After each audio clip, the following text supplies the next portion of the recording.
Hello friends, welcome back to बायोवॉफन। 5 question 5 topic revision series को आगे ले जाते हुए हम आप लोगों के लिए एक न्यू वीडियो लेकर के आए हैं। वीडियो को शुरू करने से पहले प्लीज़ चैनल को सब्सक्राइब और वीडियो को लाइक ज़रूर कर लें और इसी तरह की वीडियोस हम और आपके लिए लाते रहेंगे। तो फटाफट से वीडियो को शुरू करते हैं और देखते हैं कि पहले क्वेश्चन में आपसे क्या पूछ रखा है। पहले क्वेश्चन में आपसे सवाल किया है, the following figure represent organisation of chromosome at metaphase stage of meiosis. आपको ये जो 4 फिगर्स दी गई हैं इसमें मेटाफेज स्टेज दिखाई गई है मियोसिस की, है ना। तो क्रोमोसोम्स जो हैं वो मेटाफेज स्टेज में अलाइंड है, ये बता रखा है। आपको पूछा है which one of the following will ensure independent assortment of the gene mark. आपसे पूछा है कि इन चारों में से इंडिपेंडेंट असॉर्टमेंट कौन सी डायग्राम जो है वो शो कर रही है। ठीक है, अब ध्यान से समझेंगे। सबसे पहले तो इंडिपेंडेंट असॉर्टमेंट का जिक्र किया है तो उसके बारे में कुछ चीज़ें आपको पता होनी चाहिए, है ना। इंडिपेंडेंट असॉर्टमेंट, इंडिपेंडेंट असॉर्टमेंट का जब भी जिक्र होता है आपको पता है कि ये सेकंड लॉ है, किसने दिया था? मेंडल ने दिया था, है ना। तो मेंडल का सेकंड लॉ ये कहलाया। इससे पहले फर्स्ट लॉ आया था जिसको हम क्या बोलते हैं? Law of segregation.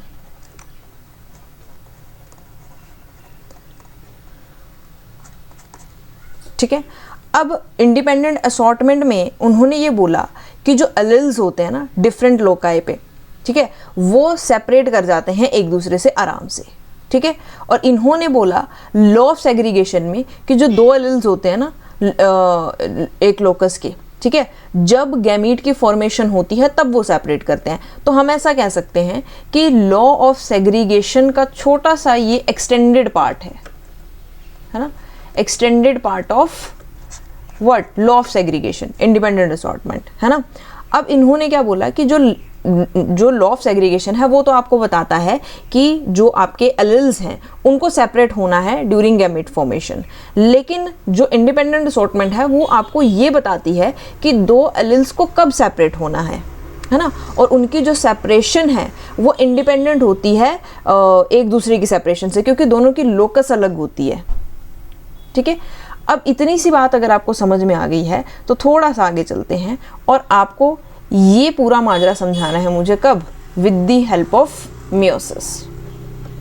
ठीक है, क्योंकि आपसे ये चीज़ पूछी है इंडिपेंडेंट असॉर्टमेंट कब? मियोसिस में। ठीक है, अब मियोसिस में जब भी हम चलते हैं एक चीज़ ध्यान रखनी है, यहाँ पर आ जाते हैं कौन? Homologous chromosomes.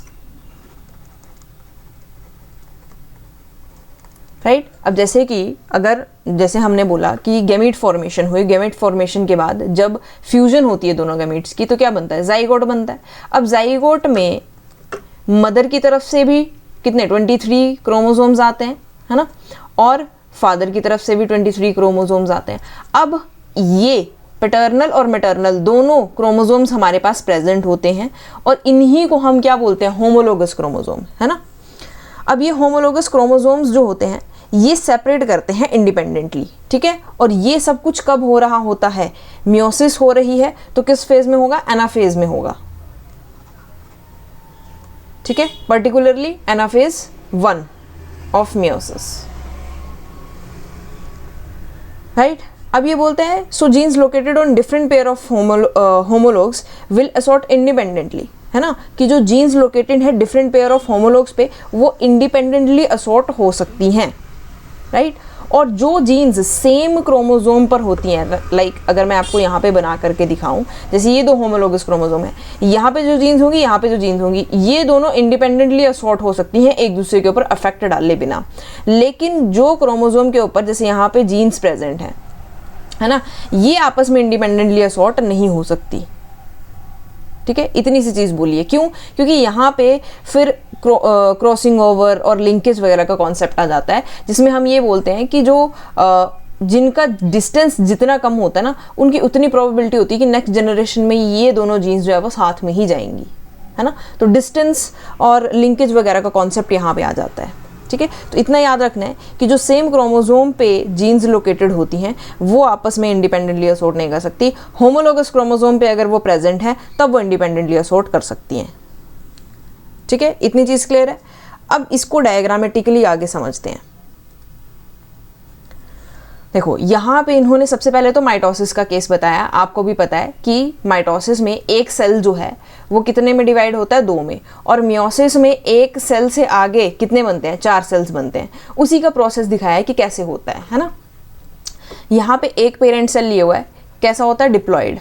उसमें प्रोफेज हुआ, प्रोफेज में आपके पास क्रोमोसोम्स थे, वो मेटाफेज पे अलाइन हुए, है ना। और यहाँ पे अलाइनमेंट के बाद फिर एनाफेज में ये क्या करते हैं, क्रोमोसोम्स जो हैं वो अपनी अपनी पोल्स की तरफ को मूव करते हैं, है ना। और फिर बीच से जो है वो आपका सेल जो है वो डिवाइड कर जाता है, और इस तरह से डिप्लॉयड सेल जो है वो हमें 2 मिल जाते हैं। मियोसिस में ये चीज़ कैसे होती है, मियोसिस में आपका स्टार्टिंग सेम ही होती है कि पेरेंटल सेल है, डिप्लॉयड होता है, फिर प्रोफेज 1 चलता है। अब क्योंकि यहाँ पे होमोलोगस क्रोमोसोम्स होते हैं ना, तो यहाँ पे क्रॉसिंग ओवर हो जाती है, ठीक है। तो वो आपको सेल साइकिल का पार्ट है, वो आपको सब पता है ना। प्रोफेज 1 में आगे फिर फर्दर स्टेजेस आती हैं, फिर उसके बाद क्या होता है, मेटाफेज 1 आता है। उसके बाद क्या होता है, होमोलोगस पेयर्स, है ना, जिनमें क्रॉसिंग ओवर हो गई है, वो अलाइन होते हैं यहाँ मेटाफेज प्लेट पे। फिर एनाफेज में ये सेम अपने पोल्स की तरफ पे जाना शुरू हो जाएंगे। जैसे ही ये जाएंगे इंटरकाइनेसिस होता है। इंटरकाइनेसिस के बाद दोबारा से मियोसिस 2 शुरू होगा, और उसमें फिर आएगी दोबारा मेटाफेज 2, है ना, जिसमें दोबारा से ये कहाँ, बिल्कुल सेंटर ऑफ द सेल पे प्लेन पे लाए करेंगे।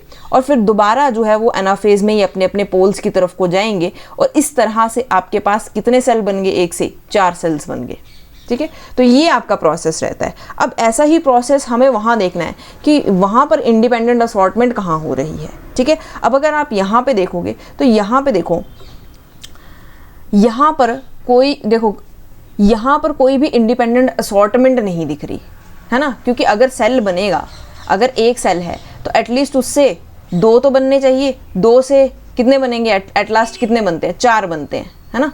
तो कुछ इस तरह का प्रोसेस होता है ये, ठीक है। अब देखो यहाँ पर 4 जो हैं वो तो आपको दिखा रखे हैं, लेकिन एट लास्ट अगर आप देखो, वहाँ पे देखो, एट लास्ट में अगर आपने देखा था तो एक एक क्रोमोसोम, है ना, एक एक क्रोमोसोम जो है वो अपनी अपनी पोल्स की साइड को गया था। तो कुछ इस तरह का डायग्राम जो है वो करेक्ट होना चाहिए, है ना। क्यों, क्योंकि देखो पहले तो कुछ इस तरह से लाइनिंग हुई होगी, है ना, जब तक आपकी मेटाफेज 1 थी, जब तक आपकी मेटाफेज 1 थी तब तक तो ये कुछ इस तरह का होगा, है ना। और जब मेटाफेज 2 आएगा तो ये वाले क्रोमोसोम्स भी दोनों अलग अलग हो जाएंगे ना। जब ये दोनों अलग अलग होंगे, अपनी अपनी जो है मतलब पोल की तरफ को मूव करेंगे, है ना, तभी तो आपके पास चारों सेल्स बनेंगे, और चारों सेल्स में इक्वल अमाउंट ऑफ डीएनए आएगा, राइट। तो इसी वजह से इंडिपेंडेंट असॉर्टमेंट कहाँ दिख रही है, इसमें दिख रही है कि ये जो है वो अलग अलग होमोलोगस क्रोमोसोम जो है वो इंडिपेंडेंटली असॉर्ट हो पा रहे हैं, जिसकी वजह से ये वाला डायग्राम जो है, ऑप्शन सी जो है वो हमारा करेक्ट ऑप्शन हो जाता है, ठीक है। आई होप ये सब क्लियर है। नेक्स्ट चलते हैं। नेक्स्ट क्वेश्चन में आपसे पूछा है, a child has O blood group, there are 4 pair of individuals who could be the likely parent of the child, ठीक है। चाइल्ड का आपको ब्लड ग्रुप बता रखा है कि ओ है। The blood group of the parents are listed below, ठीक है। तो आपको ये लिस्ट दी हुई है, और ये बोल रहे हैं कि ये इसके पॉसिबल पेरेंट्स हो सकते हैं। आपको बताना है कि पेरेंट्स कौन हो सकते हैं, है ना, किन किन का जो ब्लड ग्रुप है, मतलब मदर और फादर का दे रखा है। आपको बताना है कि किन किन मदर फादर का जो बच्चा है वो ये हो सकता है ना, पॉसिबल मदर फादर्स आपको बताने हैं, ठीक है। आपके पास 3 जीनोटाइप हैं, आप तीनों जीनोटाइप्स को भी यूज़ कर सकते हो, है ना। तो जैसे मान लो कि पहले वाले केस में आपके पास ए और बी, है ना, यानी कि मदर का ब्लड ग्रुप आपको ए दे रखा है, फादर का आपको दे रखा है बी, ठीक है। अब क्योंकि हम ये कंसीडर करके चल रहे हैं कि उनका बच्चा जो है वो कैसा हो सकता है कि उसका ब्लड ग्रुप जो है वो ओ आना चाहिए, ठीक है। तो ऐसा मान सकते हैं कि मदर जो होगी वो कुछ इस जीनोटाइप की होगी, और फादर जो है वो कुछ इस जीनोटाइप का होगा, राइट। अब अगर इनके गैमीट फॉर्मेशन करके पनेट स्क्वायर से निकालें तो ये कुछ ऐसे निकलेगा, आई ए बी आई, और यहाँ, ठीक है। तो यानी कि जो पेरेंट 1 है उसमें एक पॉसिबल कंडीशन है कि जो मतलब बच्चा है उसका ब्लड ग्रुप ओ हो सकता है, इस वाले बच्चे का, है ना। वैसे ही अगर सेकंड पेरेंट को आप देखो तो सेकंड में जो मदर थी उसका ब्लड ग्रुप आपको दिया था ए बी, एंड जो फादर थे उनका दिया था ओ, राइट। तो सेम इसी तरह से इनके भी गैमीट्स बना लेते हैं।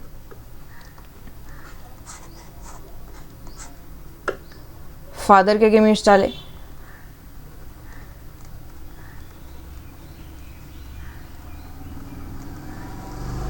ओके। तो इस आउटकम से हमें ये पता चलता है कि अगर ऐसा कोई केस होगा तो उसमें पॉसिबली जो आपका ब्लड ग्रुप है क्या ओ, वो नहीं आ सकता अगर इस तरह का पेरेंट्स का जीनोटाइप है तो, राइट। थर्ड केस आपको देख लेते हैं। थर्ड केस में आपको दे रखा था ओ और ए, ठीक है। तो मदर का है ओ और फादर का आपको दे रखा है ए, ठीक है। तो मदर का ये जीनोटाइप मान लेते हैं और फादर का हम मान लेते हैं कि ये जीनोटाइप है, ठीक है। अब यहाँ आई इसलिए नहीं माना क्योंकि वहाँ पे उन्होंने बता रखा था ए बी है ना, ठीक है। अब यहाँ पे अगर इनका जीनोम बनाए, ठीक है, इनके क्रॉस बनाएं तो कुछ ऐसा बनेगा,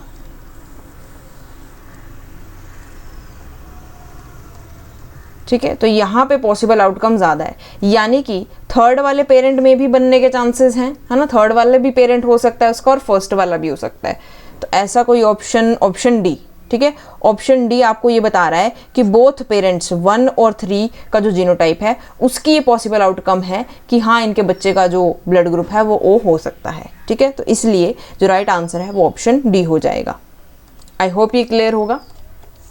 नेक्स्ट क्वेश्चन की तरफ बढ़ते हैं और नेक्स्ट क्वेश्चन में समझते हैं कि क्या पूछा है। नेक्स्ट क्वेश्चन में आपसे पूछ रखा है कि the following pedigree shows the inheritance pattern of a rare genetic disorder if the individuals, अच्छा, marked 1 and 2, अच्छा ये वाला 1 और 2 इनका जो है वो आगे बेबी करवाया है, और what is the possibility that it is a girl, अच्छा, showing disorder। आपको बताना है कि अगर हम इनकी मैरिज करा देते हैं तो इनके जो बच्चे होंगे, है ना, इनके जो बच्चे होंगे उसमें से जो गर्ल चाइल्ड में डिसऑर्डर होने के चांसेस कितने हैं उसकी प्रोबेबिलिटी बतानी है, ठीक है। बहुत ही इजी क्वेश्चन है, ध्यान से समझेंगे। सबसे पहले तो देखो कि सबसे पहले ये पता लगाना है कि ये किस टाइप का डिजीज़ हो सकता है ना। तो देखो यहाँ पे ध्यान से देखो, अगर तो ये कोई डोमिनेंट डिजीज़ होता ना तो हर एक उसमें आना चाहिए। अब यहाँ पे तो लीनिएज में हर एक उसमें आ रहा है, लेकिन इस लीनिएज में आप देखो, इस लीनिएज में कहीं पे भी डोमिनेंट डिसऑर्डर होने के चांसेस नहीं है ना। तो हम ऐसे केसेस में आप फिर क्या मान लो कि ये कोई रिसेसिव डिजीज़ होगी, ठीक है। मोस्ट ऑफ द केसेस में रिसेसिव डिजीज़ ही होती है। तो अगर मैंने रिसेसिव डिजीज़ है ये मान लिया, तब भी मुझे ये पता होना चाहिए, क्योंकि अब देखो आपको ये पता होना चाहिए सबसे पहले तो कि जब भी ऐसा साइन है वो किसके लिए यूज़ करते हैं, मेल के लिए, और अगर ऐसा साइन है तो वो यूज़ करते हैं हम फीमेल्स के लिए, है ना। तो यहाँ पे ये मेल है और ये फीमेल है, ये तो पता चल गया, लेकिन हमें ये पता होना चाहिए कि इस फीमेल का जीनोटाइप क्या है। उसके लिए हमें इनका जीनोटाइप पता होना चाहिए, है ना, इसके मदर और फादर का। तो इसकी मदर आप देख रहे हैं, मदर जो है वो इन्फेक्टेड है, यानी कि इसका जो जीनोटाइप होगा वो क्या होगा, वो क्या रहा होगा। अगर ये इन्फेक्टेड है और इसकी शादी जो है वो किसी नॉर्मल मेल से करवाई है, अगर ये इन्फेक्टेड है यानी कि इसको रिसेसिव डिजीज़ है, यानी कि इसके जो एलिल्स हैं वो कैसे हैं, रिसेसिव हैं, ठीक है। तो दोनों को रिसेसिव एलिल्स मैंने डाला है। अब इनके गैमीट्स बना करके आपको क्या करना है, पुनेट स्केयर ड्रॉ करके इसकी पॉसिबल आउटकम्स निकालनी है, ठीक है।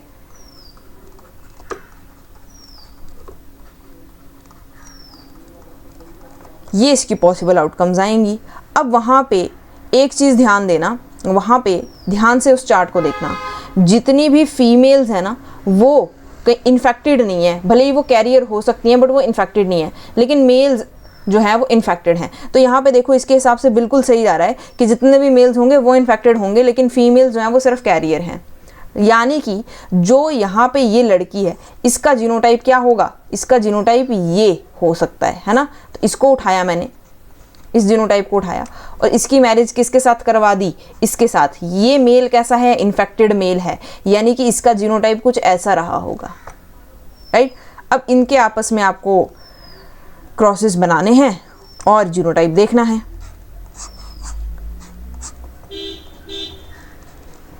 ठीक है,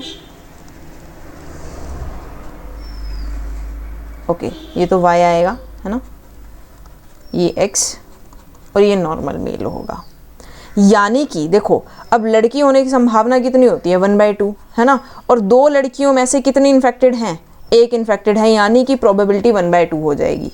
ठीक है, अगर आप ऐसे नहीं करना चाहते, लड़की की प्रोबेबिलिटी कितनी है, 1/2, है ना, और इन्फेक्टेड होने की प्रोबेबिलिटी भी 1/2 है, तो इस तरह से भी हम इसको कर सकते हैं, तब भी 1/2 ही आंसर आएगा। ठीक है, तो ऑप्शन नंबर सी जो है वो हमारा करेक्ट आंसर हो जाएगा। ठीक है, तो डिजीज गर्ल की प्रोबेबिलिटी 1/2 है। इस तरह से आप इन क्वेश्चंस को टैकल कर सकते हैं। ये इजी हैं, बस आपको मतलब सही से डायग्नोस करना आना चाहिए कि कौन सी बीमारी हो सकती है। राइट, आई होप ये क्लियर है। आगे चलते हैं। नेक्स्ट क्वेश्चन में आपसे पूछ रखा है, which one of the following events can shift a group of genes from one linkage group to another. ठीक है, आपसे पूछा है कि अगर ये फॉलोइंग फिनोमिनाज जो हैं वो बॉडी में होते हैं, तो किस फिनोमिना की वजह से जो आपका लिंकेज ग्रुप है ना, एक लिंकेज ग्रुप है, वो शिफ्ट हो सकता है। ठीक है, ठीक है, ओके। अच्छा, इसको समझने के लिए ना एक चीज़ समझते हैं। सबसे पहले इन्होंने रिकॉम्बिनेशन की बात की है, तो यहाँ पे अगर क्वेश्चन को ध्यान से पढ़ें, इन्होंने क्या बोला है, which one of the following event can shift a group of genes from one linkage group to another, यानी कि एक लिंकेज ग्रुप टू अनदर। ठीक है, मतलब कि 2 क्रोमोसोम्स होंगे। ठीक है, और 2 क्रोमोसोम्स कैसे होंगे, जो भी रिकॉम्बिनेशन होती है ना, ये होती है होमोलोगस क्रोमोसोम्स पे। ठीक है, तो होमोलोगस क्रोमोसोम्स पे अगर मैंने नंबर 1 क्रोमोसोम उठाया है, तो यहाँ पे ऑलमोस्ट सेम जीन्स होने की प्रोबेबिलिटी है ना, तो फिर जीन्स चेंज कैसे होंगी, शिफ्ट कैसे हुआ। ठीक है, तो यानी कि रिकॉम्बिनेशन तो नहीं होगा। क्यों? क्योंकि ये होमोलोगस क्रोमोसोम्स के बीच में होती है ड्यूरिंग मियोसिस। उसके बाद दूसरा इन्होंने बोला म्यूटेशन। अब देखो, अगर यहाँ पे म्यूटेशन होती तो म्यूटेशन क्या हो सकती थी, या तो कोई इंसर्शन हो सकती थी, है ना, या तो कोई क्या हो सकती थी, डिलीशन हो सकती थी, या फिर कोई डुप्लीकेशन हो सकती थी। इस तरह से कोई भी म्यूटेशन हो सकती है ना। तो ये बोलता है कि जब भी म्यूटेशन होती है ना, तो म्यूटेशन में बेसिकली क्रोमोसोम्स के बीच में, है ना, जैसे 2 क्रोमोसोम्स हैं, इनके बीच में कोई जीन्स का मूवमेंट इन्वॉल्व नहीं होता है। ठीक है, या तो इस क्रोमोसोम पे कहीं पे कोई जीन ऐड हो सकता है, या डिलीट हो सकता है, या फिर डुप्लीकेट हो सकता है, दैट्स इट। अब इसका इस वाले क्रोमोसोम से कोई लेना देना नहीं है ना, इनके बीच में थोड़ी जीन ट्रांसफ़र हो रहा है कहीं पे, तो यानी कि म्यूटेशन भी गलत हो जाता है।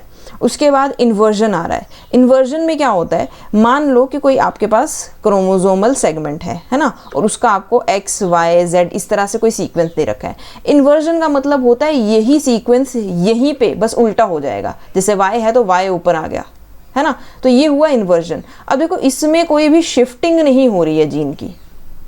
ठीक है, कोई लिंकेज ग्रुप की यहाँ से शिफ्टिंग नहीं हुई दूसरी तरफ, यानी कि इन्वर्जन जो है वो भी गलत हो जाता है। तो राइट आंसर यहाँ पे क्या होगा, ट्रांसलोकेशन। ट्रांसलोकेशन में कैसे होता है वो देख लेते हैं। ठीक है, अब अगर मैं एक क्रोमोसोम यहाँ पे बनाऊँ कुछ इस तरह से, है ना, और इसका मान लेते हैं कि सीक्वेंस है A, B, C और D। ठीक है, और इसी तरह से दूसरा कोई नॉन होमोलोगस क्रोमोसोम है। ठीक है, और इसमें आपका क्या है, X, W, X, Y, Z इस तरह से कोई सीक्वेंस है।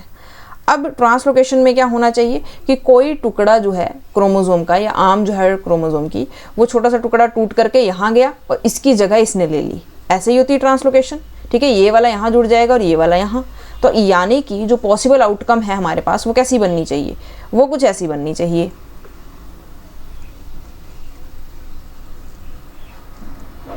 ठीक है, अगर ये वाला टुकड़ा जो है वो यहाँ गया है तो ये कुछ ऐसा दिखेगा। ठीक है, ये वाला यहाँ चला गया तो ये ZY यहाँ आ गया, है ना, और नीचे क्या था, X और W, और यहाँ पर नीचे क्या था, A और B। ठीक है, तो ये होगा आपका ट्रांसलोकेशन का रिजल्ट। तो आप देखो यहाँ पे पूरा का पूरा जो आपका लिंकेज ग्रुप है ना, एक जीन का, फ्रॉम वन जीन है ना, एक ऐसा बोल सकते हैं कि एक जगह से दूसरी जगह पे पूरा का पूरा लिंकेज ग्रुप जो है वो ट्रांसफर हो गया है, तो ट्रांसलोकेशन इसीलिए इसका राइट आंसर होगा। ठीक है, अब ये जो ट्रांसलोकेशन होता है ना, ये आपको याद रखना है, रिकॉम्बिनेशन जो होती है वो होमोलोगस क्रोमोसोम्स के बीच में होती है और ट्रांसलोकेशन जो होती है वो नॉन होमोलोगस क्रोमोसोम्स के बीच में होती है। ठीक है, तो ये पूरा का पूरा ग्रुप ऑफ जीन्स शिफ्ट कर देता है फ्रॉम वन लिंकेज ग्रुप, है ना, जो कि ये सेम क्रोमोसोम पे है ना, और फिर ये दूसरे क्रोमोसोम के ऊपर इसको भेज देता है। ठीक है, तो ऐसा कह सकते हैं कि इसकी वजह से इनका जो ओरिजिनल अरेंजमेंट होता है ना वो थोड़ा सा डिफरेंट हो जाता है, बस दैट्स इट। ठीक है, ओके, उसके बाद आपके पास नेक्स्ट क्वेश्चन दिया गया है। नेक्स्ट क्वेश्चन में आपसे क्या कहा है, ये बोल रहा है द फॉलोइंग पाथवे डिपिक्ट्स। ठीक है, आपको देखो ध्यान से नीचे एक पाथवे भी दिया गया है। ठीक है, ये वाला इस पाथवे की बात कर रही है, formation of red pigments in a flower. ठीक है, ये बोल रहा है कि ये पाथवे आपको बता रहा है कि कोई भी रेड पिगमेंट है ना फ्लावर में वो कैसे बन रहा है। बोल रहा है the step wise conversion is carried out by enzymes encoded by gene A and B. बोल रहा है कि ये जो कन्वर्जन हो रही है ना, कि पहले वाइट पिगमेंट था फिर उसको पिंक पिगमेंट में कन्वर्ट कर दिया किसने, जीन ए ने।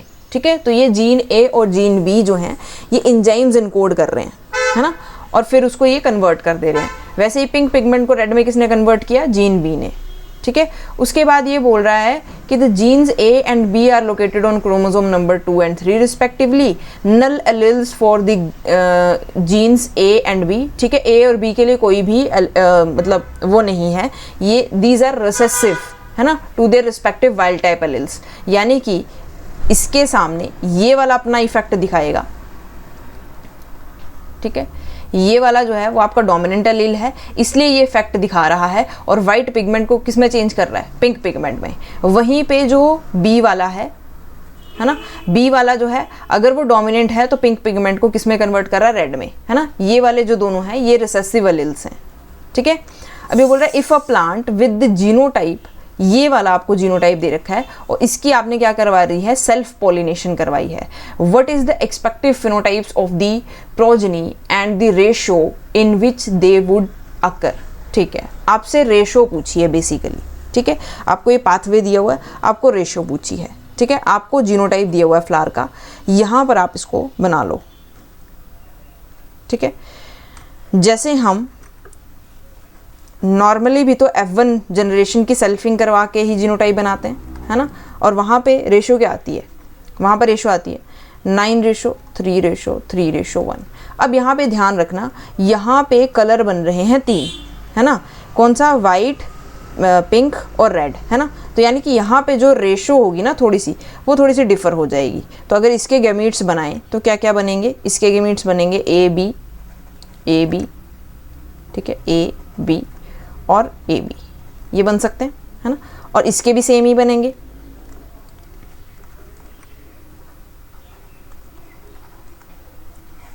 इनके बीच में टेस्ट क्रॉस बना लो।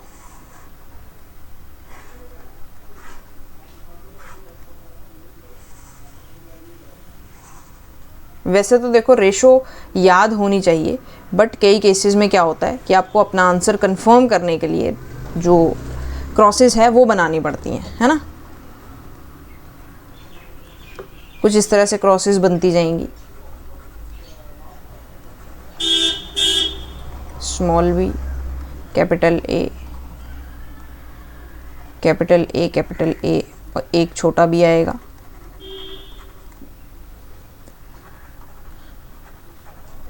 ठीक है, उसके बाद स्मॉल बी दोनों, उसके बाद एक बड़ा बी, इस कैपिटल ए है ना, उसके बाद स्मॉल बी, स्मॉल ए दोनों कैपिटल आएंगे ना, हाँ ठीक है, ओके। इसमें एक कैपिटल आएगा,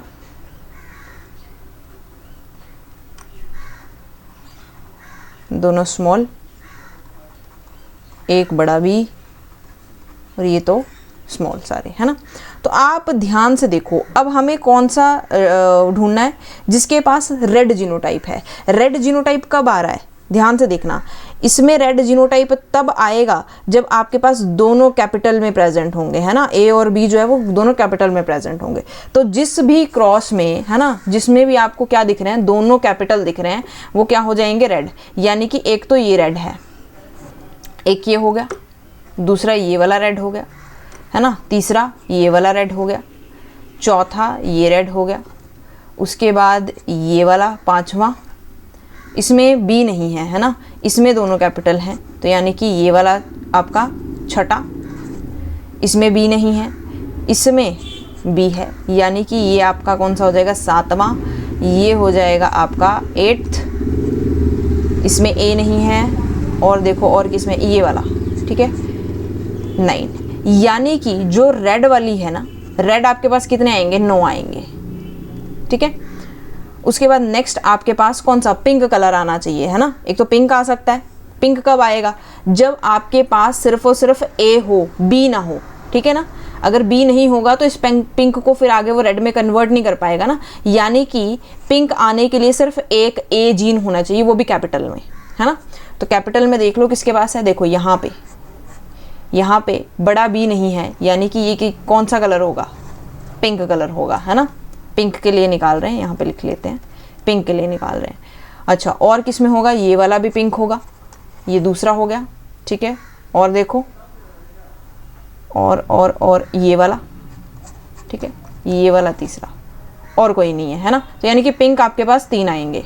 उसके बाद नेक्स्ट आपके पास कौन सा बचा, और कोई कलर नहीं आ सकता, है ना, इसमें नहीं आ सकता ना। तो यानी कि अगर आपके पास अकेला बी है, अकेला कैपिटल बी है और ए नहीं है, अगर ए नहीं है तो वाइट पिगमेंट जो है वो पिंक में कन्वर्ट ही नहीं हुआ होगा, और अगर पिंक पिगमेंट इसको नहीं मिलेगा तो ये रेड में कैसे कन्वर्ट करेगा। यानी कि अगर बी अकेला प्रेजेंट है, उस केस में आपके पास कौन सा कलर आएगा, फूल का वाइट कलर आएगा, ठीक है। तो यानी कि जिसमें अकेला बी प्रेजेंट है ना, डोमिनेंट बी, वो आपको कौन सा कलर देगा, वाइट कलर देगा। तो एक ये है, एक ये है, एक ये है और एक ये है, यानी कि वाइट आपके पास कितने आ गए, 4 आ गए। तो आपकी रेशो जो बननी चाहिए वो बननी चाहिए 9:3:4, है ना। ये देखो ऑप्शन बी में है, रेड कितने हैं, 9, पिंक कितने हैं, 3, वाइट कितने हैं, 4, ठीक है। तो इस तरह से भी आप इसको सॉल्व कर सकते हैं। ये थोड़ा सा टाइम कंज्यूमिंग होता है, इसलिए हम कई बार क्या होता है कि रेशो यूज़ कर लेते हैं, या फिर आप जीन्स याद रख लो, है ना, जीनोटाइप्स याद रख लो, ठीक है। तो इस तरह से आप इसको सॉल्व कर सकते हैं। आई होप ये क्लियर होगा। तो थैंक्स फॉर वॉचिंग। आज की वीडियो में सिर्फ इतना ही है। नेक्स्ट वीडियो में हम आपके लिए और भी क्वेश्चंस लेकर के आएंगे। तब तक आप तैयारी करते रहें, पढ़ते रहें, एंड टेक केयर।